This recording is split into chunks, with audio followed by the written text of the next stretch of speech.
Vamos dar continuidade ao nosso aprendizado. Na página 103, capítulo 14, falaremos sobre propriedades coligativas.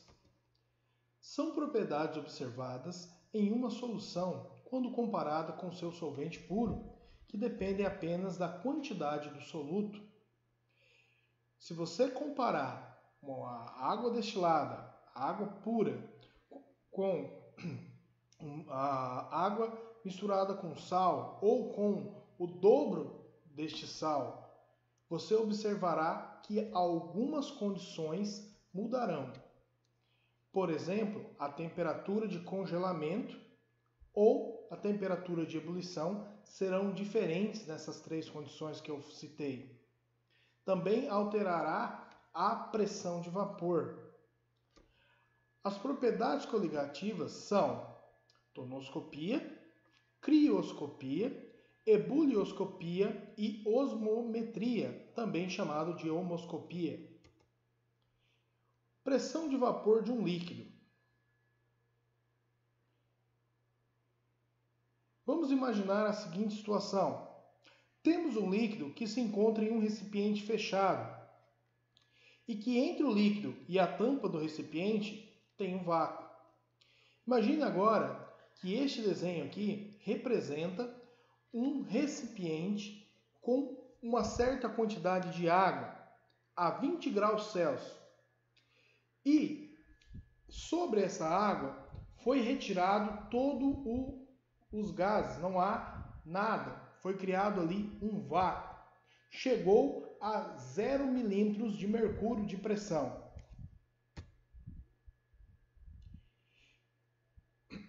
Inicialmente, o líquido evapora rapidamente e depois essa evaporação vai diminuindo até ficar constante. A partir do momento que esse vácuo é criado, a água líquida, parte dela se transforma em água vapor, até saturar ali o ambiente, a parte sobre a água líquida, e entra em um equilíbrio chamado equilíbrio dinâmico. Ao mesmo tempo que uma certa quantidade de moléculas de água líquida evaporam, se transformando em água vapor, uma quantidade equivalente de moléculas de água vapor se transformam em água líquida. Por isso se diz que é um equilíbrio dinâmico. Mantém ali uma quantidade constante de vapor e de água líquida, porém há uma mudança constante de estado em uma porcentagem, uma quantidade aí de moléculas.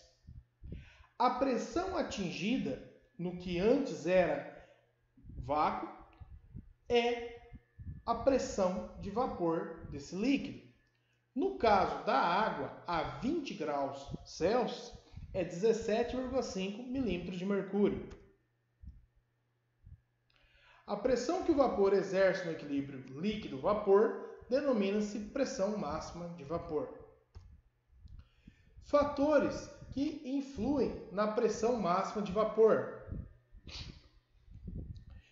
O líquido que se está falando. No caso, temos aqui dois recipientes em condições idênticas. No caso, nós temos a água e o outro o éter, sendo apenas essa a diferença. A mesma temperatura, 20 graus Celsius. Perceba que a água produz uma pressão máxima de vapor de 17,5 milímetros de mercúrio, enquanto o éter produz uma pressão máxima de vapor de 442 milímetros de mercúrio. Porque a natureza do éter é que ele é um líquido mais volátil. E os líquidos mais voláteis possuem maior pressão máxima de vapor. Os líquidos que se evaporam mais facilmente possuem uma pressão de vapor maior.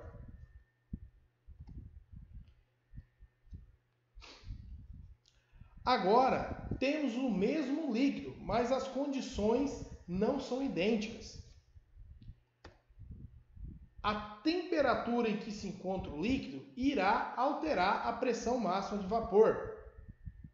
Perceba aí que no primeiro recipiente a água está a 27 graus Celsius e produz uma pressão máxima de vapor de 26 milímetros de mercúrio. Já no segundo recipiente, a água está a 47 graus Celsius e a pressão máxima de vapor é de 79 milímetros de mercúrio. Como a formação dos vapores é um fenômeno endotérmico, significa então que ele absorve energia para acontecer, um aumento de temperatura favorece a sua formação. Quanto mais temperatura, mais vapor, aumentando assim a pressão máxima dos vapores. A pressão de vapor não depende do volume de um líquido.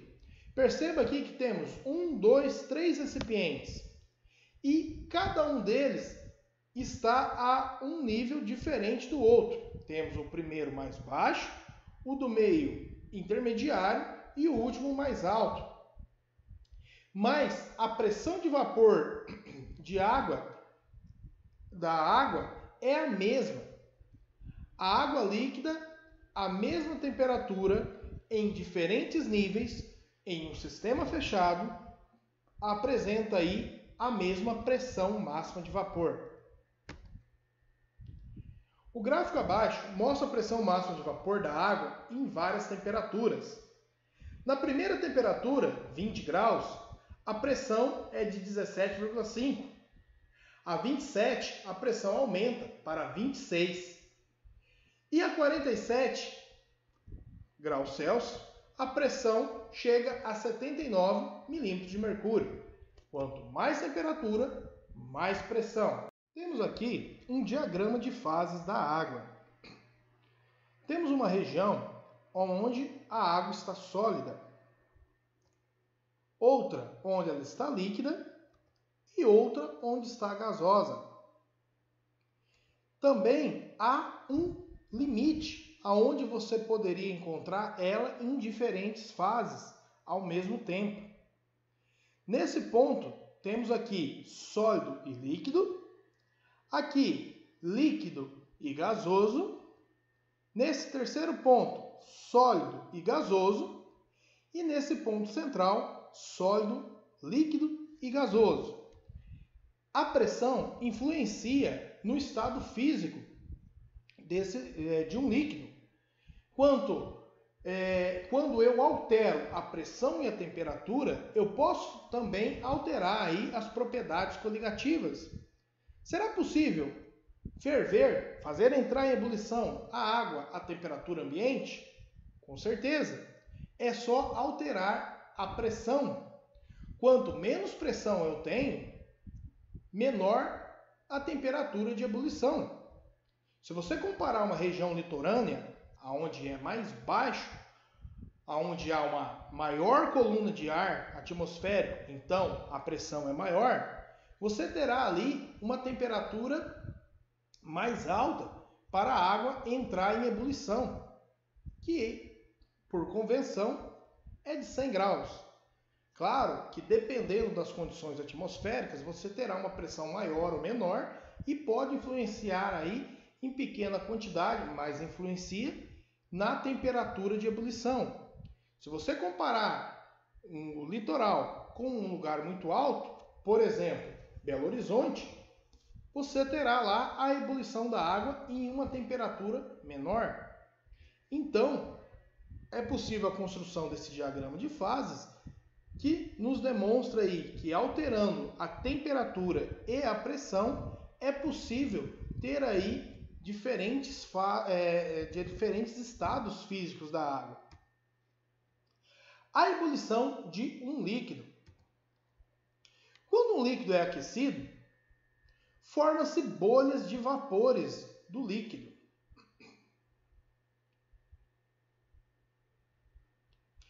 Essas bolhas não sobem imediatamente à superfície.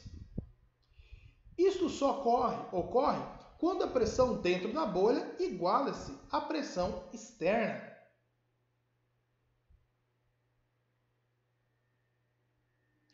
A esse fenômeno damos o nome de ebulição. Então, toda vez que você coloca lá a água para ferver em uma panela, em uma caneca, ela começa ali a formar pequenas bolinhas. Mas essas bolhas ficam ali presas, não sobem à superfície. Essas bolhas são formadas por vapor da água. Ela não subirá à superfície enquanto a pressão que tem dentro dela não for igual ou, se conseguir chegar aí, maior do que a externa. Só quando ela se igualar é que ela se desprende e sobe à superfície. Pressão externa diminui, temperatura de ebulição diminui. Então, se eu estou num lugar onde a pressão atmosférica é baixa, a temperatura de ebulição será menor. Pressão externa aumenta, a temperatura de ebulição também aumenta. Se eu estou num lugar onde a pressão atmosférica é maior, a temperatura de ebulição também deverá ser maior. Isso explica o funcionamento das panelas de pressão. Porque ao colocar uma tampa que permite a saturação de vapores dentro dessa panela, a pressão vai aumentando com os vapores que se formam e vai impedindo do líquido entrar em ebulição. Como esse líquido não entra em ebulição, continua aquecendo, o líquido continua aquecendo, até que a panela tem uma válvula para ela não estourar, ela começa a permitir a saída do excesso ali de vapor e o líquido entra em ebulição a uma temperatura mais alta do que em uma panela comum, cozinhando os alimentos mais rápido. Tonoscopia é o estudo da diminuição da pressão máxima de vapor de um solvente provocada pela adição a este solvente de um soluto não volátil. Aqui temos a representação de 3 recipientes, um com água pura, o outro com água mais glicose, 5 mols de glicose e 95 mols de água, e um terceiro com 5 mols de cloreto de sódio e 95 mols de água. Perceba que aqui a pressão de vapor está aqui a 4,2 kPa. Já do lado, com 5 mols de glicose, está a 4 kPa, todos a mesma temperatura, 30 graus Celsius. E o terceiro recipiente, 2 kPa, também a 30 graus Celsius. Por que há essa diferença? Com a adição de um soluto, as partículas do líquido ficam mais coesas e diminui a quantidade de partículas que escapam ali da superfície da água e se transformam em vapor. Quanto mais solutos, menos vapor, menos pressão máxima de vapor. Mas então, como explicar que eu tenho aqui 5 mols de glicose e 5 mols de cloreto de sódio, 95 mols de água e 95 mols de água, a mesma temperatura, 30 graus Celsius, e a pressão máxima de vapor é diferente?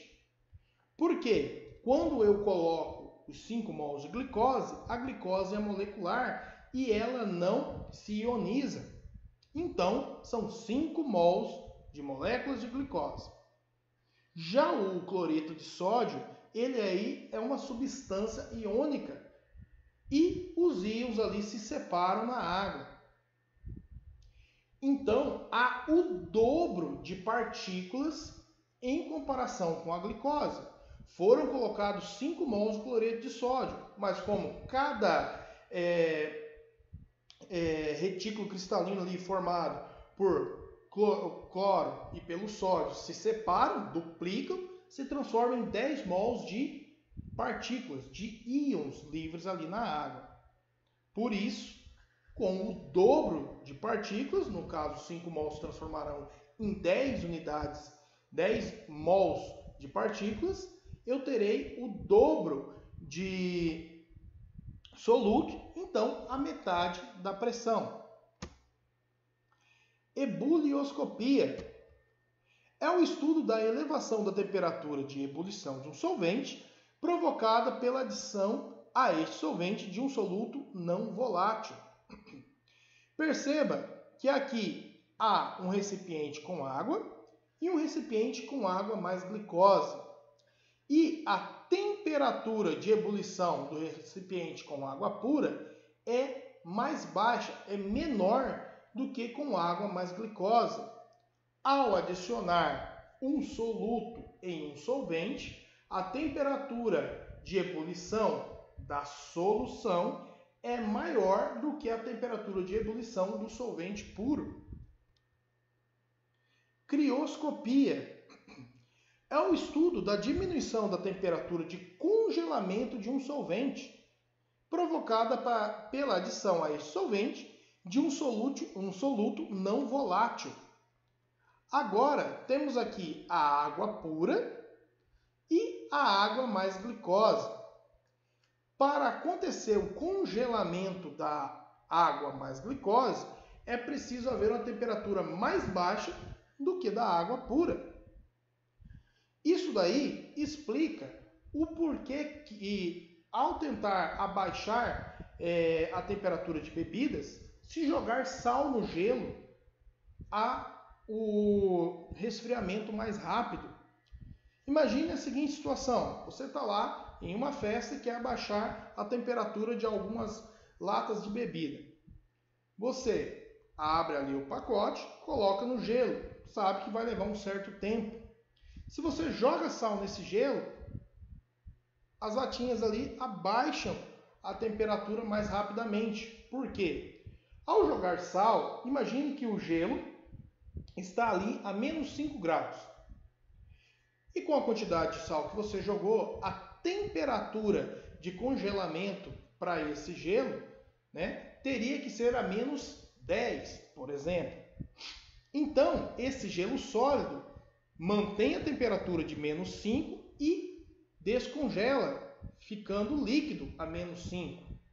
E como o líquido envolve toda a superfície da latinha que você está tentando baixar a temperatura, a transferência de calor é mais rápida.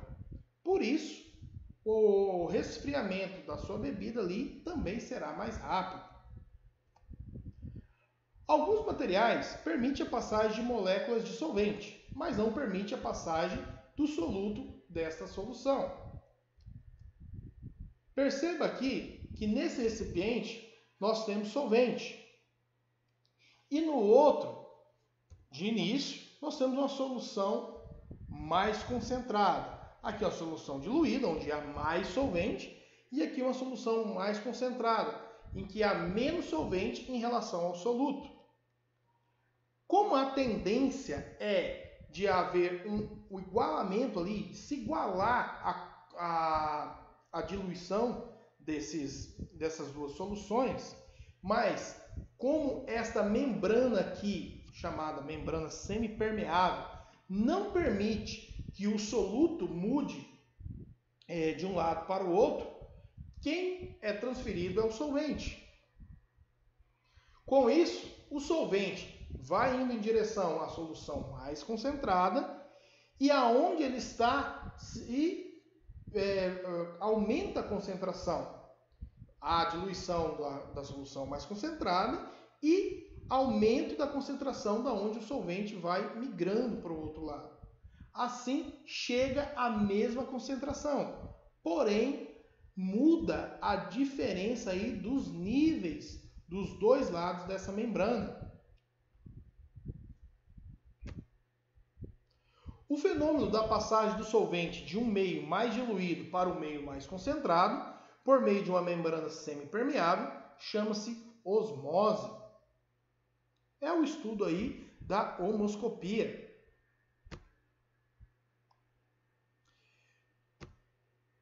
Perceba que agora o solvente está migrando da solução diluída para a solução concentrada. Mas há uma pressão externa que influencia a quantidade que esse solvente consegue elevar o nível da outra solução, para tentar deixar as duas na mesma concentração. A pressão externa que deve ser aplicada a uma solução mais concentrada para evitar a sua diluição por meio de uma membrana semipermeável chama-se pressão osmótica. E é esse aí o nosso conteúdo desta videoaula. Façam as atividades, havendo alguma dúvida, entre em contato. Bons estudos! Tchau, tchau e até a próxima aula!